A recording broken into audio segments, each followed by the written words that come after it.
بالله من الشيطان الرجيم. بسم الله الرحمن الرحيم. يوم يجمع الله الرسل فيقول ماذا أجبتم قالوا لا علم لنا إنك أنت علام الغيوب آمنت بالله صدق الله العظيم. بر انتہائی واجب الاحترام، قابل صد احترام بزرگوں، بھائی اور نوجوان ساتھیوں، آج کے درس میں قرآن مجید کتاب حکمت کی سورہ نمبر 5 سورۃ المائدہ کا آخری سے پہلے والا رکوع نمبر 15 یہ شامل ہے، جو کہ 7 آیات مبارکہ پر مشتمل ہے.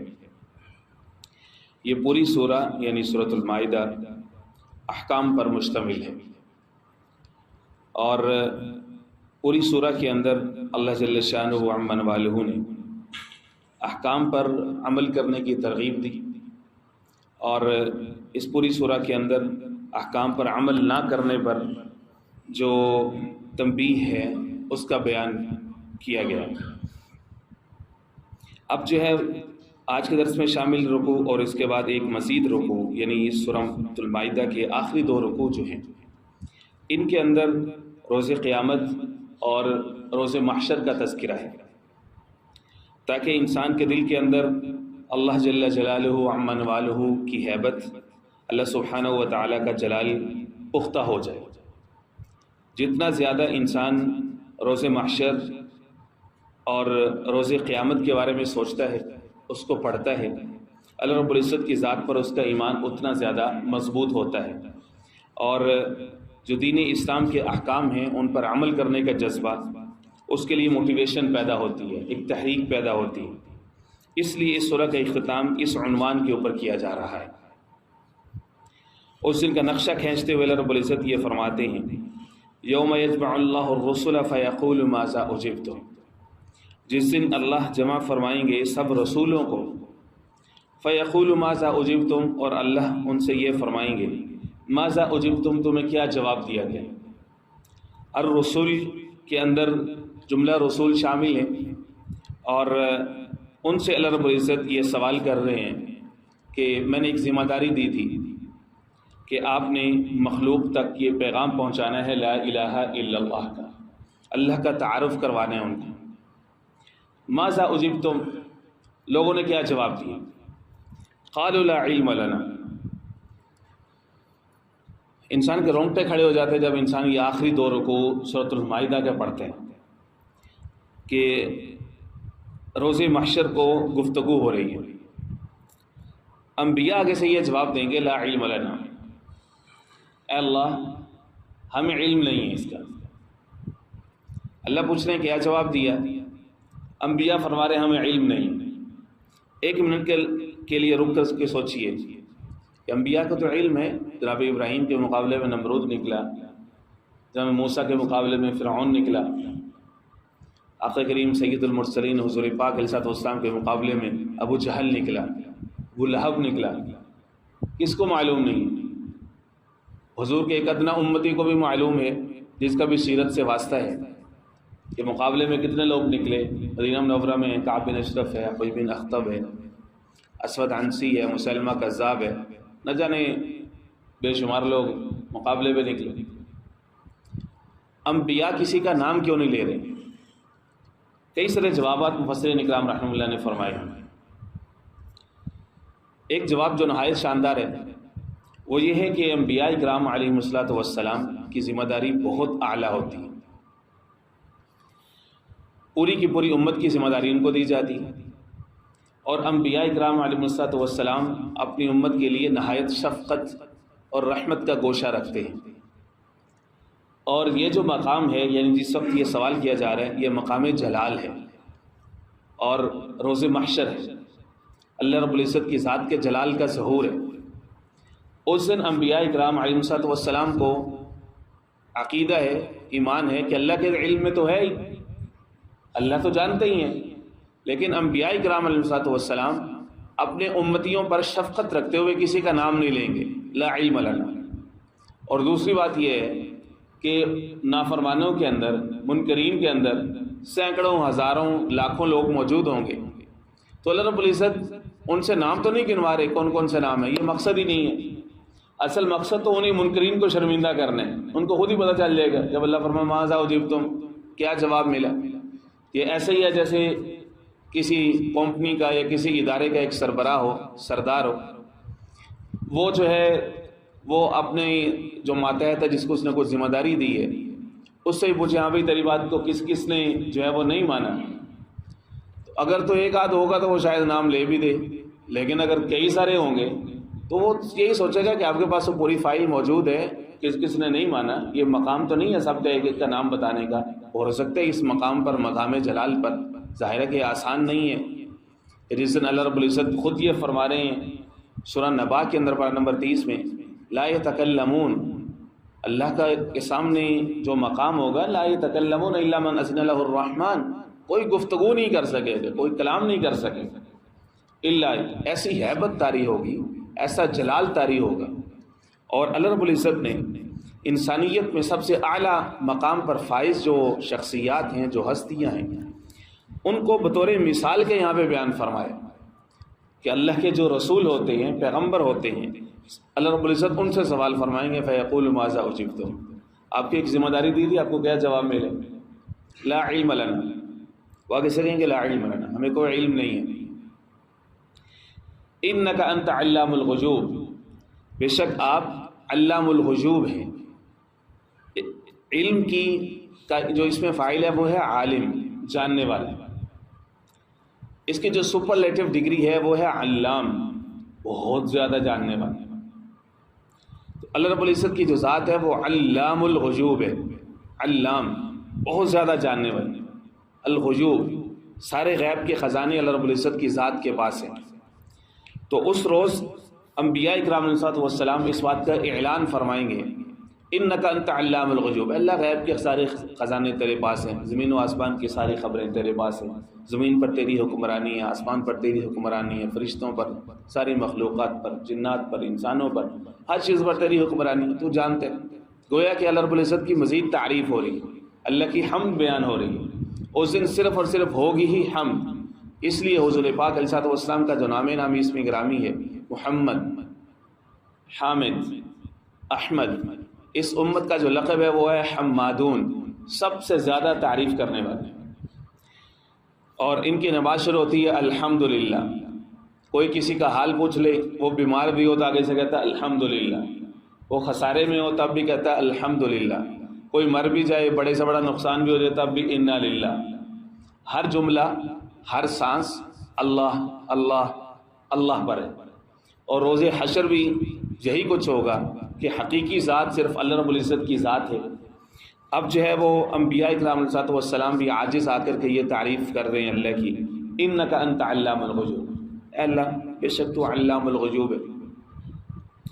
اس قال اللہ یا عیسی ابن، اب اس کو سمجھ لیجئے کہ جنرل ٹو اسپیسیفک کی جو اپروچ ہوتی ہے ڈیٹیکٹ کرنا کسی چیز کو، یعنی پہلے جملہ رسولوں کا بیان تھا، اب اس میں سے ایک خاص رسول جناب عیسیٰ بن مریم علیہ السلام کے حالات کا بیان کیا جا رہا ہے کہ روز قیامت ان سے کس طرح سے گفتگو ہوگی۔ اس رکوع کے اندر بھی اب جو باقی 6 آیات ہیں ان کے اندر جناب سیدنا عیسیٰ علیہ السلام کے معجزات ہیں، ان سے گفتگو ہے، جو انشاءاللہ العزیز بشرط صحت و زندگی جو کل کے درس میں آخری رکوع شامل ہوگا، اس میں بھی جناب عیسیٰ علیہ السلام کی حالات زندگی اور ان سے میدان محشر میں ہونے والی گفتگو ہے۔ پہلے تو اگر ہم یہ تصور کر سکیں کہ روز محشر کو کیا منظر ہوگا، وہ سین کیسا ہوگا، کتنا ہیبت ناک اور ہولناک ہوگا، پوری کی پوری انسانیت جناب آدم علیہ السلام سے لے کر کے حضور پاک علیہ السلام کی آخری امتی تک زمین کے اوپر موجود ہے، اور ہر ایک کے حصے میں صرف اتنی زمین ہے جتنے اس کے اوپر 2 پاؤں اس کے سما سکے۔ اور اللہ رب العزت اس دن کس طرح سے آواز پہنچ رہی ہوگی، اللہ کا نظام کتنا بڑا ہوگا، یہاں پر 100 لوگ ہوں تو کوئی سپیکر لگانا پڑتا ہے، تو وہ کتنے بڑے لاؤڈ سپیکرز ہوں گے جس میں اناؤنسمنٹس ہو رہی ہوں گی کہ ہر انسان کو سنائی دے۔ اور اللہ رب العزت جناب عیسیٰ بن مریم علیہ السلام سے مخاطب ہے۔ اس قال اللہ یا عیسیٰ بن مریم، جب فرمائیں گے اللہ اے عیسیٰ بن مریم اذکر نعمتی علیک وعلی والدتک، یاد کرو میری نعمت کو جو تجھ پر ہوئیں، وعلی والدتک اور تیری والدہ پر ہو۔ سوال یہ پیدا ہوتا ہے کہ انبیاء رسول تو بے شمار ہیں، صرف جناب عیسیٰ علیہ السلام کا تذکرہ ہی کیوں ہے؟ انہی سے ہی کیوں سوال کیا جا رہا ہے؟ وائی ناٹ آدم علیہ السلام، جناب ابراہیم علیہ السلام، جناب موسیٰ علیہ السلام، اتنے بڑے جلیل القدر پیغمبر ہیں، ایون حضور پاک علیہ السلام کی ذات عالیہ، کیوں ان سے سوال نہیں ہوتا؟ صرف جناب عیسیٰ سے سوال کیوں؟ محسن نکام رحمہ اللہ نے اس کے متعدد جوابات ارشاد فرمائے۔ ایک جواب تو اس کا یہ ہے کہ جناب عیسیٰ علیہ السلام زیادہ تر جو انبیاء آئے ہیں بنی اسرائیل کی لڑی سے آئے ہیں، انبیاء دو نسلوں سے ہیں، بنی اسرائیل سے اور بنی اسماعیل سے، اور حضور پاک علیہ السلام سے پہلے جو آخری نبی ہیں یعنی بنی اسرائیل سے ویسے ہی آخری نبی ہیں وہ حضرت عیسیٰ علیہ السلام ہیں بنی اسرائیل کی لڑی میں سے، وہ سب سے زیادہ پرومیننٹ ہیں، اور ان کے جو حصی معجزات ہیں وہ لوگوں کے ذہنوں سے وہ مٹے نہیں، کہ جن معجزات کا آگے جو ہے وہ تذکرہ ہو رہا ہے۔ پھر ان کی جو امت ہے وہ ان کے انہی حصی معجزات کی وجہ سے گمراہی کا شکار ہو، اور قرآن مجید نے ان کو ضالین کہا کہ گمراہ ہو گئے فقط معجزات دیکھ کر کے، حالانکہ معجزات میں اصل طاقت کس کی ہوتی ہے؟ اللہ کی ہوتی ہے، اللہ کے اذن سے وہ معجزہ ظاہر ہوتا ہے۔ پیغمبر کا یا رسول کا ذاتی فعل نہیں ہوتا، بلکہ پیغمبر کے ہاتھ پر اس کا ظہور ہوتا ہے اور اس کے پیچھے اللہ کا حکم ہوتا ہے، اللہ کی طاقت ہوتی ہے اس کے پیچھے۔ تو انہی معجزات کی وجہ سے ان کی قوم گمراہ ہوئی، اور یہی سورہ مائدہ میں گزر چکا ہے کہ ان اللہ والمسیح عیسیٰ بن مریم، کہ انہوں نے کیا کر دیا کہ جناب مسیح عیسیٰ بن مریم کو اللہ بنا دیا، کہ اللہ تو وہی ہے جو مسیح عیسیٰ بن مریم، معاذ اللہ، نقل کفر نباشو۔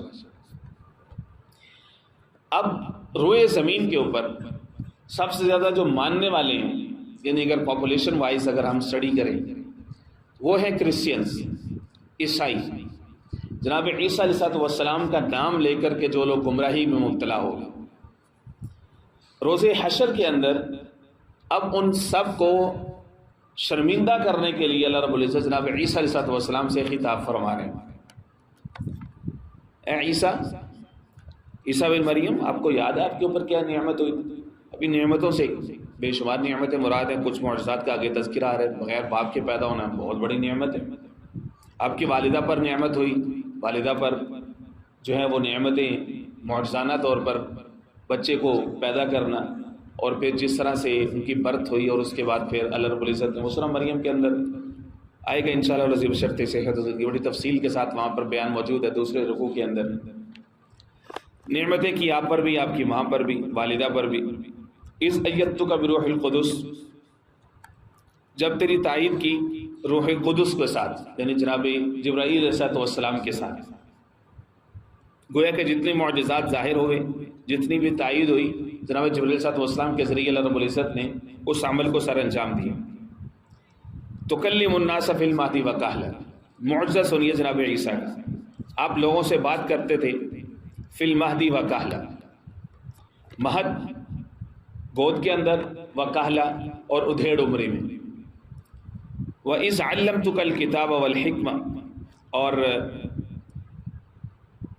جب آپ کو سکھایا اللہ رب العزت نے کتاب بھی، حکمت بھی، تورات بھی، انجیل بھی، یعنی اللہ رب العزت کے جتنے علوم ہیں وہ سارے کے سارے آپ کو اللہ رب العزت نے سکھائے۔ وَإِذْ تَخْلُقُ مِنَ الطِّينِ، اور جب آپ پیدا کرتے تھے مٹی سے، کہیّۃ الطَّیْرِ، پرندے جیسی ایک شکل، بِإِذْنِ، میرے اذن کے ساتھ۔ قرآن مجید کی خصوصیت یہ ہے کہ اس میں کبھی کوئی تبدیلی نہ ہوئی یا نہ ہو سکتی ہے۔ بِإِذْنِ، اللہ نے واضح طور پر فرمایا کہ میرے اذن سے ہو رہا تھا جو کچھ بھی ہو رہا تھا۔ فَتَنفُخُ فِيهَا، آپ اس میں پھونک مارتے تھے، فَتَكُونُ طَيْرًا بِإِذْنِ، دوبارہ سے اس کو انڈورس کیا، دہرایا اس کو، بس ہو جاتا تھا وہ پرندہ میرے حکم کے ساتھ۔ وَتُبْرِئُ الْأَكْمَحَ وَالْأَبْرَصَ، اور آپ اچھا بھلا کر دیتے تھے، یعنی شفا اور صحت مل جاتی تھی، اکمہ اندھے کو، والابرصا اور کوڑ کے مرض والے کو، بِإِذْنِ، وہ بھی میرے اذن کے ساتھ۔ وَإِذْ تُخْرِجُ الْمَوْتَى بِإِذْنِ، اور جب آپ نکالتے تھے مردوں کو میرے اذن کے ساتھ، یعنی اللہ رب العزت نے ان کو یہ معجزہ بھی عطا فرمایا تھا مردوں کو زندہ کر دینے والا، لیکن فرمایا بِإِذْنِ، میرے حکم کے ساتھ۔ وَإِذْ كَفَفْتُ بَنِي إِسْرَائِيلَ، ایک احسان یہ بھی اللہ فرماتے ہیں جب میں نے روکا بنی اسرائیل کو تجھ سے، اذ جئتہم بالبینات، جب تو ان کے پاس بڑی واضح نشانیاں لے کر کیا ہے۔ بنی اسرائیل کو کیسے روکا؟ وہ سازش کر رہے تھے جناب عیسیٰ علیہ السلام کو پھانسی دینے کی، سولی دینے کی، جس کا تذکرہ دیگر مقامات پر موجود ہے۔ یہی سورہ مائدہ میں پارہ نمبر 5 کے اندر، سورہ نساء میں گزرا، بل رفع اللہ علیہ، اللہ نے محفوظ رکھا، ان کو زندہ آسمانوں پہ اٹھایا۔ مسلمانوں کا یہ متفقہ عقیدہ ہے، وہاں تفصیل سے عرض ہو چکا ہے سورہ نساء کے اندر۔ اللہ فرماتے ہیں میں نے روکا ان کو۔ فقال الذین کفروا منہم، ان میں سے جو کافر تھے بنی اسرائیل میں سے، وہ کہنے لگے ان ھذا الا سحر مبین، یہ جتنا کچھ آپ کر رہے ہیں نا یہ کچھ بھی نہیں ہے سوائے یہ کہ یہ سارا تو ہے ہی کھلا جادو۔ وَإِذْ أَوْحَيْتُ إِلَى الْحَوَارِيِّينَ، اللہ فرماتے ہیں کہ میں نے وحی کی حواریین کی طرف، ان آمنوا بی وبرسولی، کہ مجھ پر بھی ایمان لاؤ اور میرے رسول یعنی جناب عیسیٰ علیہ السلام پر بھی ایمان لاؤ۔ سوال یہ پیدا ہوتا ہے کہ وحی تو اللہ کے رسول اور نبی کی طرف آتی ہے، یہاں پر وحی کا تذکرہ حواریوں کی طرف، کہ جو رسول کے ماننے والے جو لوگ ہیں، جناب عیسیٰ کے ماننے والے لوگوں کو حواری قرآن مجید نے کہا ہے، ان کی طرف وحی کا کیا سوال ہے؟ وہ صرف اس کے جواب میں فرماتے ہیں کہ قرآن مجید کے اندر وحی کئی سارے مقامات پر استعمال ہوا ہے، اور ہر جگہ پہ جو وحی ہے وہ اس وحی کے معنی میں نہیں ہے جو رسول اور نبی پر نازل ہوتی ہے۔ وحی کا لغوی معنی ہے اشارہ کرنا، دل میں بات ڈالنا، ہلکا سا کوئی اشارہ کر دینا۔ سورہ نحل ہے قرآن مجید کے اندر پارہ نمبر 15 میں، وہاں پہ اللہ رب العزت نے فرمایا وَأَوْحَىٰ رَبُّكَ إِلَى النَّحْلِ، تیرے رب نے شہد کی مکھی کی طرف وحی کی۔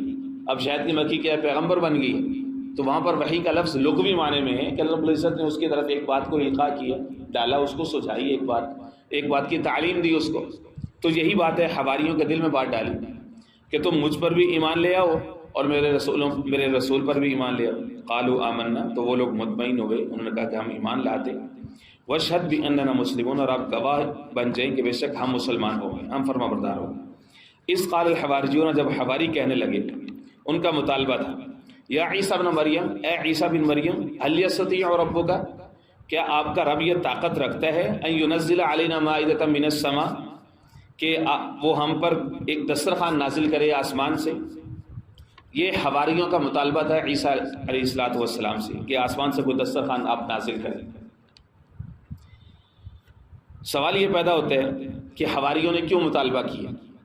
اس کا جواب یہ ہے کہ وہ اپنے آپ کو اطمینان دینا چاہتے تھے۔ یہ اسی طرح سے ہے جیسے تیسرے پارے کے اندر سورہ بقرہ میں گزرے کہ جناب موسیٰ علیہ السلام نے جناب ابراہیم علیہ السلام جو سوال کیا تھا کہ آپ مردوں کو کیسے زندہ کرتے ہیں، اللہ نے پوچھا کہ آپ کو اطمینان نہیں، آپ کو ایمان نہیں ہے، یقین نہیں ہے؟ میں فرمایا کہ میں صرف دل کو مطمئن کرنا چاہتا ہوں، ایمان موجود ہے۔ اس طرح سے حواریوں نے یہ درخواست کی تھی کہ آپ آسمان سے کوئی دسترخوان منگوائیے۔ عیسیٰ علیہ السلام نے فرمایا اتقوا اللہ، اللہ سے ڈر جاؤ، ان کنتم مؤمنین، اگر تم مومن ہو۔ یعنی ایمان نسل تو بالغیب ہے، غیب پر ایمان لانا ہے۔ آسمان سے اترتا ہوا کھانا دیکھ کے تو ہر بندہ ایمان لے آئے گا۔ قالوا نريد ان ناكل منها، وہ آگے سے کہنے لگے کہ ہم یہ چاہتے ہیں کہ ہم اس میں سے کھائیں، وتطمئن قلوبنا، اور ہمارے دل کو اطمینان نصیب ہو، ونعلم ان قد صدقتنا، ہم جانتے ہیں کہ آپ ہم سے سچ بول رہے ہیں، کہ آپ اللہ کے رسول ہیں، ونکون علیہا من الشاہدین، اور ہم اس پر گواہ بھی ہیں۔ اس سے معلوم یہ ہے کہ اصل جو نصرانیت ہے، اصل جو کرسچینٹی ہے، بلکہ ہمارے یہاں کرسچینٹی کا لفظ جو ہے وہ مناسب نہیں ہے بولنا، نصارہ کا قرآن مجید نے لفظ دیا وہی بولنا چاہیے۔ کرسچینٹی کرس سے ہے، جس کا مطلب یہ ہے کرائسٹ، ان کے یہاں ایک اصطلاح ہے جس کے وچ ان کا عقیدہ چھپا ہوا ہے۔ جناب عیسیٰ علیہ السلام کو سولی دی گئی، تو اس لیے جناب عیسیٰ علیہ السلام کے لیے جو لفظ بولا گیا وہ ناصری بولا گیا، اور جو عیسائی ہیں ان کے لیے جو لفظ قرآن مجید نے بولا وہ نصارہ بولا ہے۔ تو اصل جو نصارہ تھے وہ جناب عیسیٰ علیہ السلام کی الوہیت کے قائل نہیں تھے، اس لیے یہاں پر وہ کھلا کے یہ کہہ رہے ہیں کہ آپ کا رب، اس کا مطلب یہ ہے کہ وہ جناب عیسیٰ کو فقط اللہ کا پیغمبر اور رسول مانتے ہیں۔ یہ بات میں پول نے آ کر کے جو عیسائیت کے اندر جو ایڈیشن کی ہے، اس کے اندر یہ عقیدہ شامل ہے الوہیت مسیح کا، جناب عیسیٰ خود خدا بن گئے، نعوذ باللہ، یہ اللہ انکارنیشن کا جو عقیدہ کہ حلول کر گیا ان کے اندر۔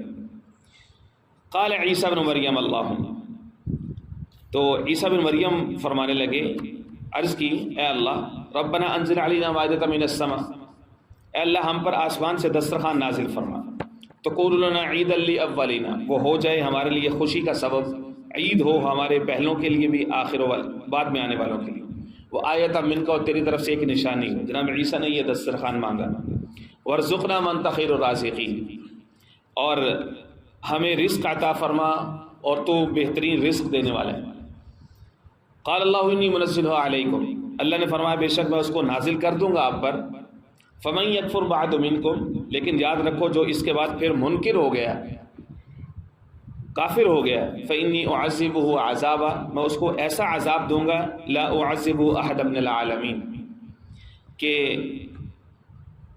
جہان والوں میں سے کسی کو ایسا عذاب میں نے کبھی نہیں دیا، یعنی ان کو یہ دھمکی اور تھریٹ بھی ان کو ساتھ جو ہے وہ ملا۔ یہ دوسرے رکوع کا ترجمہ مکمل ہوا۔ آخر میں ایک سوال ہے، وہ سوال یہ ہے کہ کیا وہ دسترخوان اترا؟ کیا کرسچنس نے دوبارہ سے کہہ دیا، میں نے نصارہ نے اسے کھانا کھایا، اور پھر کیا نتیجہ نکلا اس کا؟ جمہور مفسرین تو یہ فرماتے ہیں کہ دسترخوان نازل نہیں ہوا تھا، عیسیٰ علیہ السلام نے اللہ سے اپنی اس دعا کو واپس لے لیا تھا۔ جس وقت اللہ رب العزت نے یہ فرمایا نا کہ اس کے بعد جو ہے اگر کوئی کافر ہوا نا پھر آپ کی امت اور آپ کی قوم میں سے، تو ایسا عذاب بھیجوں گا کہ جہان والوں میں سے کسی کو نہیں بھیجا۔ اب اس کے بعد کس کی ضرورت کہ اللہ سے درخواست کر سکے کہ آپ ٹھیک ہے آپ بھیج دیجیے دسترخوان، کوئی بھی منکر نہیں ہوگا۔ جناب عیسیٰ علیہ السلام اس بات کی گارنٹی نہیں دے سکتے تھے، لہٰذا انہوں نے اپنی دعا کو واپس لے لیا اور وہ دسترخوان اترا نہیں۔ اس لیے جو عیسیٰ علیہ السلام کے ماننے والے آج تک جو ہیں وہ زندہ ہیں۔ دوسرا مفسرین اکرام رحمہ اللہ کا یہ جواب ہے کہ دسترخوان اترا تھا، اس کے اندر روٹی اور گوشت شامل تھا، اور اس کے باوجود کچھ لوگ جو ہیں وہ پھر بھی منکر ہو گئے، جیسا کہ ابھی اوپر گزرا کہ بنی اسرائیل کے لوگ یہ معجزات دیکھ کر بھی کہتے تھے یہ تو واضح جادو ہے۔ پھر اللہ رب العزت نے ان کو سزا دی اور ان کو سور اور بندر بنا دیا گیا۔ جامع ترمذی ابواب التفسیر کے اندر جو روایت ہے اس سے یہ معلوم ہوتا ہے۔ لیکن اس رائے پر دوسری رائے کو ترجیح حاصل ہے جس کے مطابق یہ ہے کہ ایسا کوئی دسترخوان اترا نہیں تھا، جناب عیسیٰ علیہ السلام نے اپنی دعا کو واپس لے لیا تھا، تاکہ چونکہ غایت شفقت کی وجہ سے امت کے اوپر عذاب نہ آ جائے، اجتماعی عذاب، تو اس لیے وہ اللہ کے خوف سے ڈر گئے تھے اور انہوں نے اپنی دعا کو واپس لے لیا تھا، اور پھر ان پر عذاب نہیں اترا تھا۔ واللہ اعلم بالصواب۔ اللہ